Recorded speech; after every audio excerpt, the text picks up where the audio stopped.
I changed 14 years ago and counting. And I'm so happy of the man I am right now. Let me ask you this. So in that stage of hate, would you see yourself being capable of actually acting on it in a violent way? Not acting like I would do something with my hands, but speaking about it. Yes. But you had friends that you thought that were capable. I mean, because at the end of the day, no. We would never go to the stage of hands, but we were just speaking that we should never take Jews and Christians as friends. Jews are conspiring against Muslims. Where are you, Muslim people? Wake up! The Jews are taking. Understood. Yeah. Now my question is, but how far of a jump is it from such hate to those that? Because it unfortunately have moved to actually acting on it. Of course, those who act on it. So how would you contrast that? Exactly. So I was taking this part of hate as a scholarly way of thinking. Like I used I just focused on how to debunk what Jews and Christians say. So this was my limit. But those who take it to the extra step, who really want to act on it, are those who don't want to spend time on the debates, on the discussions, on things like that. They just want to move immediately to the next step. So you think it's a personality thing? Yes, it's a personality thing. I do believe so. But I was really focused on the Jews got it wrong, the Christians got it wrong, we only got it right. And so many things that I realized when I learned Judaism from the source that was really debunked. Like I used to believe when I was a kid that Jews still say Isra is the son of God. The Jews say that the hand of God is chained. The Jews say that this and that. So, because listen, you come from that world. I don't, but I've read about it. But I sometimes feel that those that have crossed the line of actually seeing jihad as being physical and violent, and do it in the name of God. You know, I used to believe also that jihad is something that is very, very honorable. Jihad means struggle. But of course, I used to believe in that. I used to believe that jihad is what we are doing against the Jews and Christians in these debates, in debunking the ideology of Judaism and Christianity is a great jihad. Yeah, but if I push a bit on this. Sure. Okay? Because I remember reading after 9/11, I read some of the documents of the hijackers, what they were reading. Oh, yeah. The religious documents. Yes. And that's when I got to know a man called Sayyid Qutb. I think that's the right way to Sayyid pronounce it. Qutb. Would you like to see an X-ray of your soul, an X-ray of your emotional infrastructure? Well, just like the body, today with scans, with X-rays, with different types of technologies, we can see the inner workings of what makes us tick. We have a blueprint that will give you a picture of the spectrum of your emotions, and understanding how they work and what you can do to improve them. Check out the description below, the special Omer book, 49 steps, personal refinement, character development, understanding and cultivating the very nature of your emotional being. Okay, you're saying it right. I say it with in a bastardized way in English. No worries. Yeah, Q-U-T-B, that I know. Yes. And where he is very persuasive in his philosophical approach that Islam replaced Christianity and Christianity replaced Judaism. And it's a war against the secularism and against the hedonism of Western world that's been corrupted by the Jews and then by the Christians. But then he goes on to say that we use all means possible, including war, including violence, because what you're doing is eradicating evil.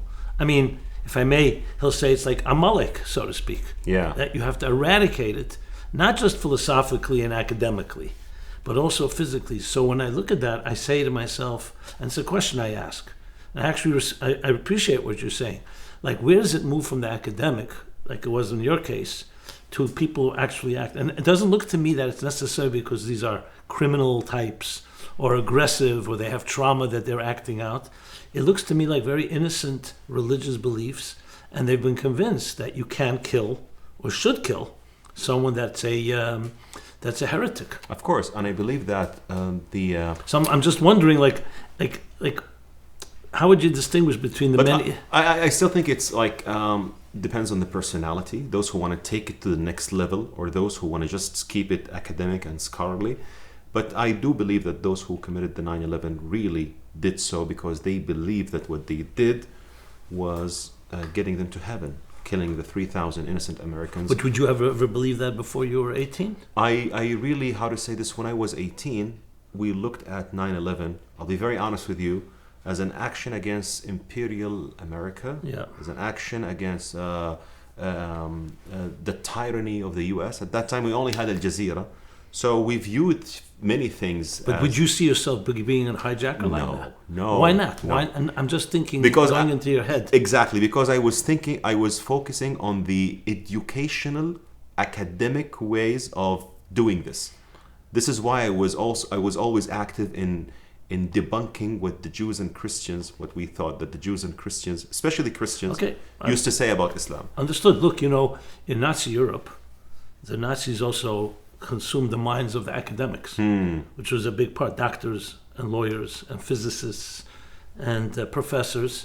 And it began first with an ideological approach, genetic cleansing. But Rabbi, if maybe... And then it didn't take much for them to suddenly Exactly. So I thank God that I had this transformative change, because if that hate was consuming you more and more, I would never know what I would do. Listen, from my end, I'm just trying to, like, you know, to understand the lines. As an academic, trying to get into the anatomy, like, you know, the heart of darkness. What's going on there? So the heart of darkness is so evil, and this is why we should combat hate in the name of religion, and this is why Islamists are not Muslims. So I just say Islamists are different than Muslims. If you are a practicing Muslim, pray, fast, and do all the rituals, you are a good Muslim and a law-abiding citizen, love the society and everything. But Islamists take this ideology and proselytize the entire society and force them to believe in what they believe, or else they will be punished. So this is the main difference between Islamism and Islamist and regular law-abiding citizen Muslims. So they would take it to the next level, and this is why we should debunk their lies and their misinformation in order to save. This is why, Rabbi, I care about my fellow Muslims, not to fall into that trap and not to be a replica of what I was when I was young, 18 or 19. Understood. So, Louis, let me ask you. There's, I believe, 1.8 Muslims, or I'm not sure what you would call them, in the world. Something like 8 that. Muslims? What do you mean? 1.8 billion. 1.8 billion. Last time I checked 1.5, but 1.8, Okay. really? Wow, okay. Well, it's one of the fastest growing in Africa and other places. Regardless, if you had to make an estimate, how many would you put?